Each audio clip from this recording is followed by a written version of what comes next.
Welcome back, everybody. On your Thursday morning, a bipartisan group of lawmakers approved a massive defense spending bill this week, despite rising tensions over military budgets and the war in Iran. While the National Defense Authorization Act usually gets widespread bipartisan support, just 6 Democrats crossed the aisle to pass the trillion-dollar package for the upcoming year.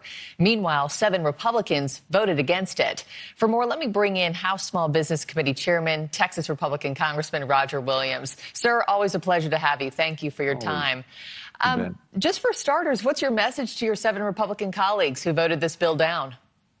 Well, it's hard to say. It's hard not to support the military, especially in a time like this. So, I mean, they made that decision, but the fact is, you can't. One of the easiest votes you make most times is NDAA, to send the troops a message: we're behind you all the way. So, anyway, I don't know what their reason is. I'm sure they think it's legitimate, but we passed it, and that's the main thing.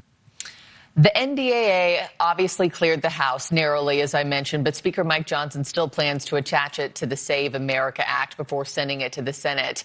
As you know, it's been stalled in the Senate for months. Are you worried that linking the 2 bills are going to kill its chances once it gets to the Senate, sir? Well, it might. We need to be taking an up or down vote on both these issues.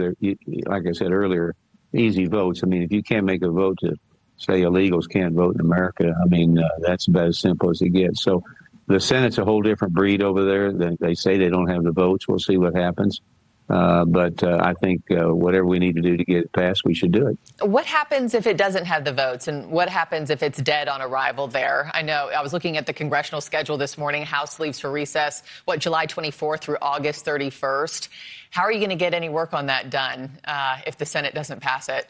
Yeah. Well, it's going to be hard. I mean, the logistics are just what you said. We're not going to be here. But let's take it an hour. It's an hour-by-hour thing. Let's see what happens. But we need to pass it. As President Trump says, it's one of the most important pieces of legislation we've ever looked at. If you're illegal, you should not be able to vote in America. It's as simple as that. You also joined most of your party in approving a $95 billion budget framework. In this package, it includes more than $70 billion for the war in Iran. 57% of Americans say that it was the wrong decision to go to war in the first place. Are you worried that this vote could hurt Republicans in the fall come midterm elections? Well, I think that I think a lot of people also understand that Iran was close to having nuclear weapons. When they yelled death to Israel, death to America, you have to take it serious. The president did do that. I think we all want to have a solution to this as quick as we can. But I also think the midterm elections, we're going to do fine. I mean, we need to talk about what we've done. We need to talk about the big, beautiful bill. We need to talk about cutting taxes, regulations, everything we put together, saving the family farm, no tax on tips or overtime. All this stuff is being realized on Main Street. I can tell you, as I travel around the country, business is pretty good and people are excited about this. But they do want to get out of the conflict. None of us like that. This was something we had to do. Now we need to get out.